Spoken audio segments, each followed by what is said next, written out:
আসসালামু আলাইকুম। আজ আমি আমার ঢাকা থেকে ইউএসএ যাওয়ার এক্সপিরিয়েন্সটা আপনাদের সাথে শেয়ার করতে চাচ্ছি। যারা বাচ্চা নিয়ে প্রথমবারের মতো ট্রাভেল করতে চাচ্ছেন, আশা করি আমার ভিডিওটি আপনাদের উপকারে আসবে। আর সেই সাথে যারা হুইলচেয়ার সার্ভিস সম্পর্কে জানেন না, আমার ভিডিওটি তাদের জন্য। তাই এই ভিডিওতে আজকে আমি ফ্লাইট, ইমিগ্রেশন, ট্রানজিট সব বিষয় নিয়ে আলোচনা করব।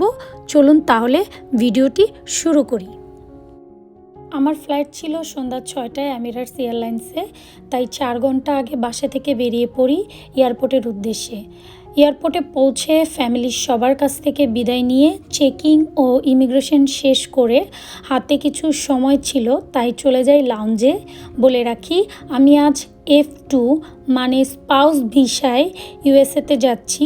আমার হাজব্যান্ডের ইউনিভার্সিটি ওপেন থাকার কারণে তাকে ছাড়া আমি আমার 2.5 বছরের বাচ্চাকে নিয়ে একাই ট্রাভেল করছি এই 24 ঘন্টা জার্নিতে। এটা আমার প্রথমবারের মতো বাচ্চাকে নিয়ে একা ট্রাভেল করা, তাই একটু চিন্তা ছিল যে আমার বাচ্চা এত লং টাইম জার্নিটা ঠিকঠাক মতো করতে পারবে কি না। লাউঞ্জের পর্ব শেষ করে চলে যায় বোর্ডিং গেটে। সেখানে সিকিউরিটি চেকিং শেষে ফ্লাইটে উঠে পড়ি। যারা একা একা ট্রাভেল করতে ভয় পান তারা চাইলে হুইলচেয়ার সার্ভিসটা নিতে পারেন। এমিরেটস এই সার্ভিসটি সম্পূর্ণ ফ্রি। এটার জন্য আপনাকে এক্সট্রা কোনো পেমেন্ট করতে হবে না। যাদের বয়স্ক বাবা মা আত্মীয় স্বজন আছেন, যারা একা একা ট্রাভেল করতে সাহস পাচ্ছেন না, তারাও চাইলে এই সার্ভিস নিতে পারেন। এছাড়াও অসুস্থ বা যাদের সাথে ছোট ছোট বাচ্চা আছে তারাও এই সার্ভিস নিতে পারবেন।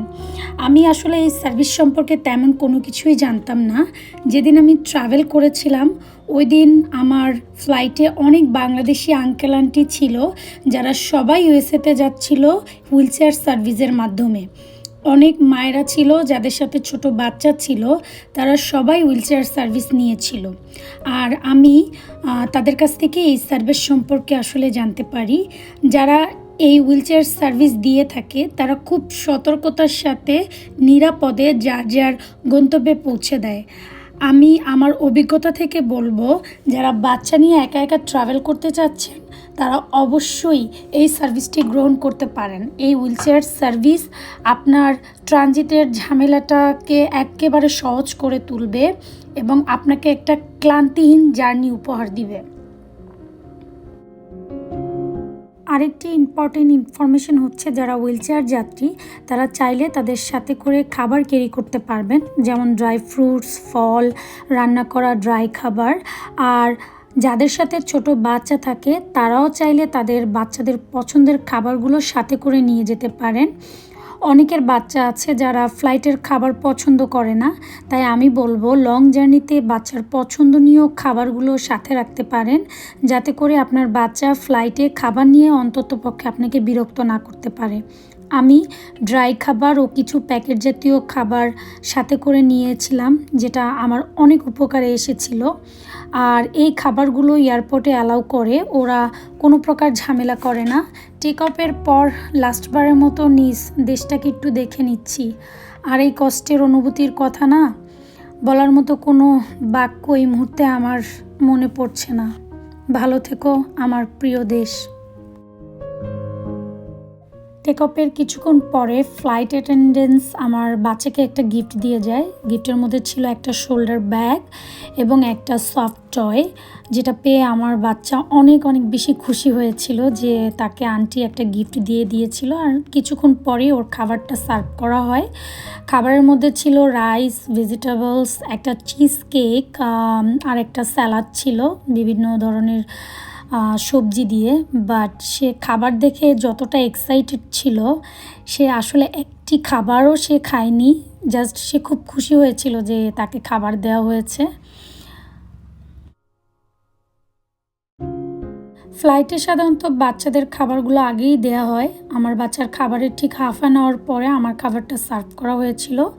মেনুতে 2টা আইটেম ছিল, আমি জাস্ট চিকেন আইটেমটা যে ছিল ওটা চুজ করেছি এবং খাবার আমার কাছে বেশ ভালো লেগেছিল। আমার বাচ্চা যেহেতু লাউঞ্জে খাওয়া দাওয়া করে এসেছিল আর সাথে কিছু তার পছন্দের খাবার ছিল, যেটা আমি তাকে খাইয়ে দিয়েছি এবং সে খাবার খেয়ে ঘুমিয়ে পড়েছিল।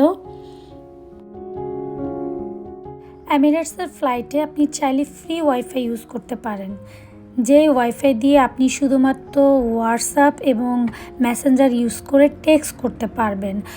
এজন্য আপনাকে ইউটিউবে গিয়ে how to connect free wifi in Emirates flight লিখে সার্চ করলেই আপনি ভিডিও পেয়ে যাবেন। ভিডিও অনুসারে 2 থেকে 3 বার ট্রাই করলেই আপনি কানেকশন পেয়ে যাবেন। আমি ফ্রি ওয়াইফাই ইউজ করে সবার সাথে কমিউনিকেশন করেছিলাম, যেই কারণে ফ্লাইটে আমার একাকিত্ব অনুভব করতে হয়নি। খুব ভালো একটা সময় পার করেছি। দেখতে দেখতে আমরা দুবাইতে চলে এসেছি। কিছুক্ষণের মধ্যেই আমাদের ফ্লাইট ল্যান্ড করবে। দুবাইতে আমার 3 ঘন্টা ট্রানজিট ছিল। ফ্লাইট থেকে নেমে রওনা হলাম পরবর্তী ফ্লাইট ধরতে। খুব তাড়াহুড়ো ছিল, বাচ্চা ঘুম থেকে ওঠার কারণে অনেক কান্নাকাটি করেছিল। সব কিছু ম্যানেজ করে ফ্লাইটের 30 মিনিট আগে বোর্ডিং গেটে পৌঁছে দেখি বোর্ডিং শুরু হয়ে গেছে, তাই আমিও লাইনে দাঁড়িয়ে পড়ি ফ্লাইটে ওঠার জন্য।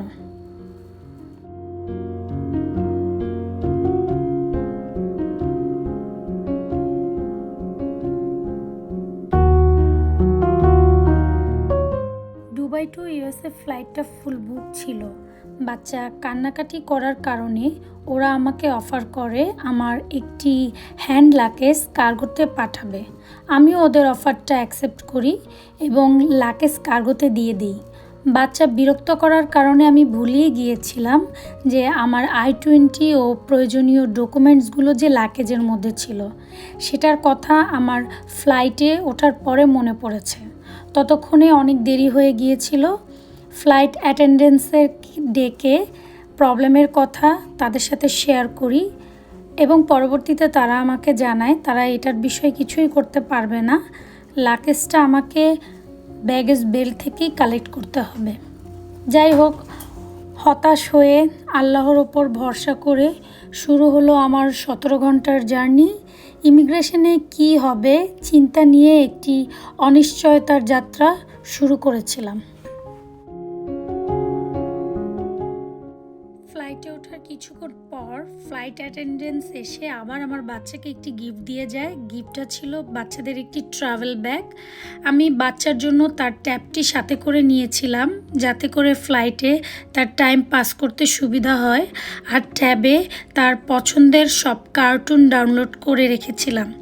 সাথে তার পছন্দের toy, drawing book, colour pencil ও স্টোরি বুক নিয়ে গিয়েছিলাম, যাতে এই 17 ঘন্টা সুন্দর করে সে পাস করতে পারে আর ফ্লাইটে বিরক্ত না করে। আলহামদুলিল্লাহ, সে খুব সুন্দর করে তার সময়টা কাটিয়েছিল এবং আমাকে কোনো প্রকার বিরক্ত করেনি।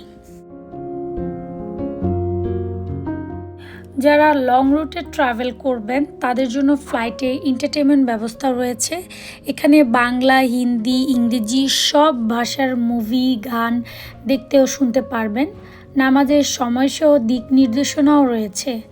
যাই হোক, ইতিমধ্যে আমাদের দুবাই টু ইউএসএ ফ্লাইটটি ছেড়ে দিয়েছে।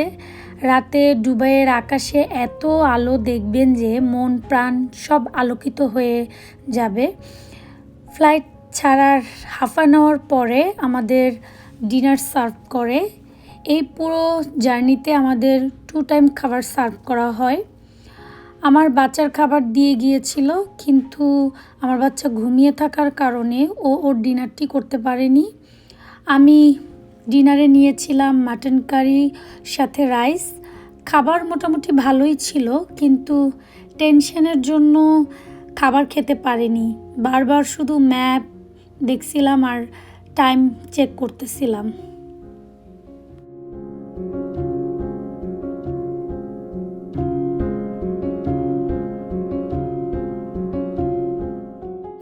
ফ্লাইটে সবাই যে যার মতো সময় পাস করতেছিল, ঘুমিয়ে, কেউ বা মুভি দেখে। আমার পাশে একজন আঙ্কেল বসেছিল, তার সাথে গল্প করে আমার সময়টা বেশ ভালোই কেটেছিল। দুজন মিলে অনেক গল্প করেছিলাম। 3 ঘন্টা ঘুমানোর পরে আমার ছেলে ঘুম থেকে উঠে পড়ে। তারপর শুরু হয় তার খেলাধুলা, লেখাপড়া। মাঝরাতে আমাদের স্ন্যাক্স হিসেবে পিৎজা দেওয়া হয়, আর এই পিৎজা দেখে আমার ছেলে তো মহা খুশি। এই পুরো ফ্লাইটে তার পছন্দের এই একটি খাবার পেয়ে সে মন ভরে পিৎজা খেয়েছিল।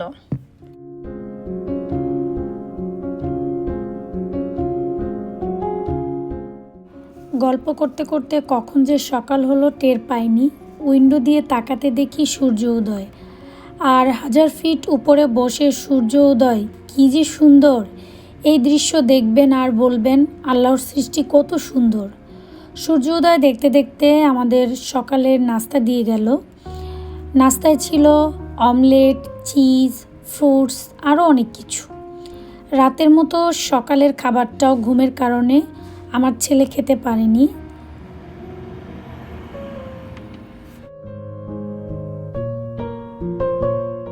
আমরা অলরেডি নিউ ইয়র্কে ঢুকে পড়েছি, কিছুক্ষণের মধ্যে আমাদের বিমান ল্যান্ড করবে।